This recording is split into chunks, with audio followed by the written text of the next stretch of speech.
18h-20h, avec Eric Lange, le forum du Move. 01 45 24 20 20, c'est le forum du Move et comme promis, on retourne au Québec. Retrouver Serge. Bonsoir Serge. Salut Eric, ça va bien? Mais ça va bien et toi? Bienvenue dans l'émission. Merci beaucoup, je vous remercie de m'accueillir, c'est sympa. C'est un plaisir. Où es-tu au Québec?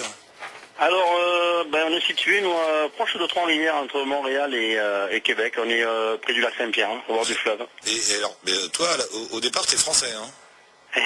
Oui, ça s'entend un peu. Oui, mais c'est marrant. Fait, ouais.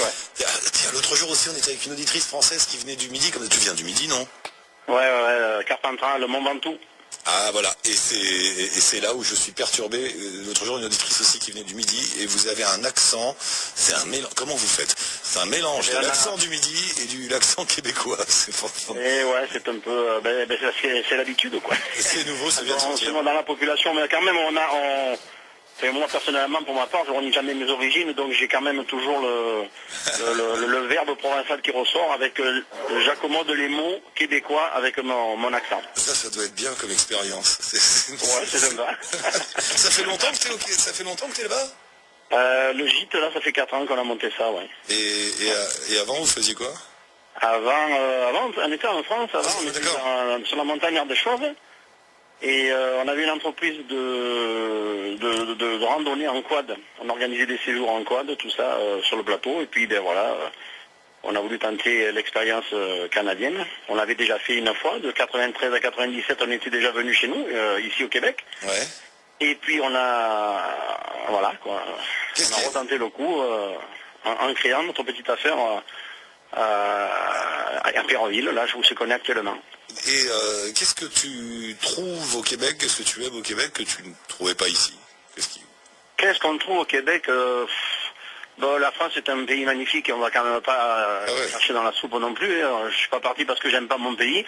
Non, c'est parce qu'on vit notre vie, on vit notre expérience. C'est culturellement, puis la nature, tout est différent, quoi. On fait des trucs qu'on peut pas faire en France, on fait des trucs au Québec qu'on ne peut plus faire en France. Voilà. Par exemple. Et moi je vis de mes passions, j'ai la chance, de vivre de mes passions, ce que je souhaite à tout le monde, donc voilà quoi. Ouais, et qu'est-ce que tu peux plus faire en France que tu peux faire là-bas? Plein de trucs, je sais pas mon gars. Je suis un maudit français, maudit chasseur, maudit pêcheur, la motoneige, le quad. Des grands espaces, des balades en raquette dans des endroits immenses, tu fais tout quoi. Tout ce qui a un rapport avec la nature, que tu peux faire dans la nature, qu'en France tu es quand même limité quoi. Ouais. Voilà, c'est surtout ça quoi. Il y a de très belles places en France, il ne faut pas non plus renier le truc. J'étais sur le plateau Ardèche-Chauve avant, c'est très très beau, mais on était limité. Et c'est difficile de monter une entreprise au Québec, c'est compliqué ou c'est plus facile qu'ici? C'est difficile. Nous on est arrivés, on avait vendu l'entreprise en France, donc on était quand même avec un peu de pécule, comme on dirait l'autre. Ouais. Ça nous a été plus facile que pour certains. Mais non, je pense que quelqu'un qui veut se lancer, il faut avoir, c'est vrai qu'il faut avoir toujours un apport, le nerf de la guerre attend toujours l'argent. Ouais. Mais quand même c'est plus facile ici, je pense. Ouais, c'est plus simple. À mon avis, ouais. Ouais. Et donc toi, tu t'es lancé t'as monté un gîte, hein, le gîte du maudit français, ça m'a fait rire quand je venais. Au moins tu affiches ce maudit français, c'est une expression québécoise. Hein, Oui, maudit français. Alors ça, c'est une injure dans le temps. Faut savoir que moi, j'ai jamais été appelé maudit français une seule fois depuis que je suis ici. Méchamment, ça a toujours été dans le cadre de blagues ou de gentillesse. Hein. Maintenant, c'est une expression courante, quoi. C'est vraiment méchant. Une expression courante vis-à-vis de certains Français. Bon, moi, c'est comme je l'avais expliqué l'autre jour, c'est un rapport à un monsieur qui était souvent avec moi à l'époque, qui est décédé maintenant, un monsieur âgé qui est à la retraite, qui s'appelait Monsieur Laurier Boisvert de Pierreville. Je sais pas si sa famille m'entend. Oh, le nom. Si lui m'entend là-haut, j'ai donné le nom du gîte. Ouais. Grâce à ce monsieur, parce qu'il me dit toujours alors mon maudit français. Et alors dans ton gîte, c'est ça, tu reçois des touristes, et t'organises des tas de trucs, des balades en traîneau, tout ça.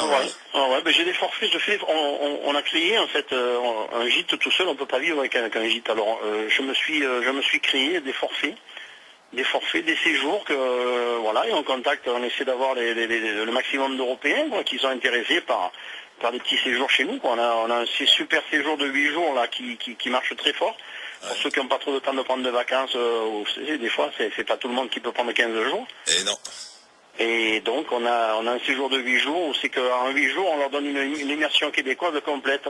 Québec, Montréal, parc de la Mauricie, visite de musées indiens, enfin pendant 8 jours ils n'ont pas le temps de s'ennuyer, quoi. Et tu fais des promenades de chiens, c'est ça? Des promenades en traîneau à chiens? Oui, on fait ça, la chaîne de traîneau, on fait faire du chien de traîneau l'hiver aussi. Mais c'est tes chiens à toi? T'as des chiens? Non, Ah, je suis l'activité avec un Québécois super sympa, qui sont appelés civils d'ailleurs, que Nathalie et Jacques, très très très sympa, des gens qui adorent leurs chiens. Et on fait des balades en forêt avec les chiens de traîneau, c'est super sympa. Ah, bah écoute, c'est bien, ravi de t'avoir rencontré. Écoute, merci à vous Mais non, mais ça fait plaisir. d'avoir fait parler un petit peu de notre petite vie ici. Et t'as des enfants? Bien sûr, j'ai 4 enfants, dont 3 en France. Ah, d'accord. Et puis notre dernière, notre plus jeune, Lisa, qui vit avec nous et qui travaille avec nous au gîte. Et qui est une future petite Québécoise. Ah bah oui, si elle parlait, là, elle a vraiment l'accent, elle est noyée dans la population, là, c'est sûr. Là. Eh ouais, là, ça t'a pas pu le transmettre.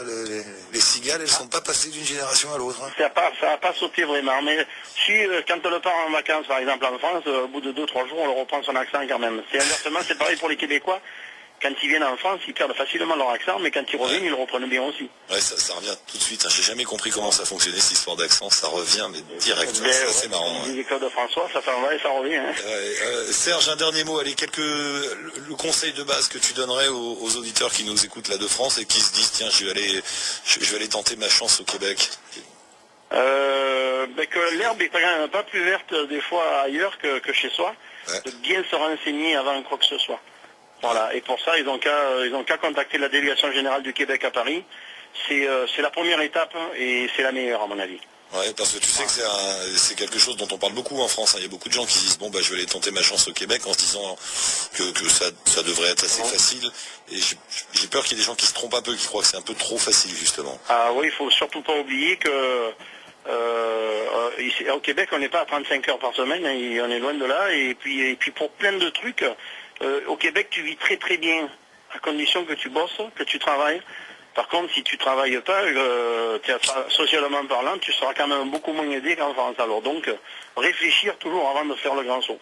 Tu veux dire qu'on est quand même un peu plus dans un monde à l'américaine pour tout ce qui est social? Alors, c'est l'Amérique du Nord. Hein. Ouais. Qu'on le veuille ou pas, hein, c'est l'Amérique du Nord. Hein. Socialement, ils sont un peu plus en avance que les États-Unis, c'est sûr, mais ils sont à des années-lumière de ce qu'on peut faire chez nous. Hein. C'est le revers de la médaille. Hein. Après, il faut aimer ou on aime ou on n'aime pas. Quoi. Ouais, mais bon, il faut bosser, quoi. Ouais, il faut bosser. Et puis, il faut savoir qu'il y a au moins 40% des Français qui viennent s'installer qui repartent en France, quand même. Ah ouais, 40%? Oui. Pourquoi? Parce que l'hiver est dur aussi. C'est pas tant pour le travail. Il y en a beaucoup qui ont des diplômes et tout, qui bossent. Il n'y a pas de problème avec ça, qui aiment bien le truc, mais il faut passer l'hiver quand même. Hein. T'en passes un, t'en passes deux, et puis c'est pas facile non plus. Hein. Mais toi, dans ton... Comment ça s'appelle la ville où tu es déjà? J'ai oublié. Moi, je suis à Pierreville. Pierreville. Je suis à Pierreville, moi je suis au bord du fleuve. Et c'est tout petit, Pierreville ou Pierreville, ouais, c'est un petit village sympa avec une petite réserve indienne juste à côté, adorable d'ailleurs. Mais puis voilà, quoi, toutes les années, ils font un rassemblement indien. Mais Pierreville, l'hiver, justement, juste pour terminer l'hiver, il fait quoi? Il fait moins 30, moins 40? Ouais, ça varie allez, je dirais de moins 10 à moins 30, quoi, voilà. Ouais, voilà, c'est ça. Mais c'est ça tout l'hiver, hein. C'est vrai que tu vois rarement le thermomètre passer au-dessus de 0, quoi. Ouais. Voilà, avec la neige et tout ce qui va avec. Alors nous, on s'en rend pas très compte parce que on a beaucoup de gens qui viennent l'hiver. C'est vrai, c'est sympathique, ça nous fait passer l'hiver plus vite. Mais c'est vrai que quand tu travailles, que tu fais tes heures de travail, que tu rentres chez toi, qu'il faut déneiger la maison, qu'il faut déneiger la voiture, qu'il faut... c'est vrai que ça peut paraître simple, mais c'est long quand on le fait pendant 4 mois d'affilée. Serge, écoute, merci beaucoup. Si les auditeurs nous écoutent.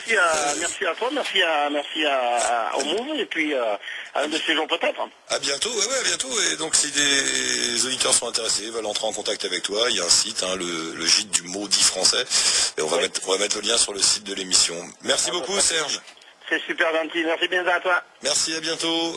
Bonne journée. Ciao, et si vous nous écoutez là en ce moment sur Radio-Canada, si vous voulez participer à l'émission, vous aussi, n'hésitez pas, un petit mail, leforum@radiofrance.com avec toutes les coordonnées, les indicatifs internationaux, tout ça.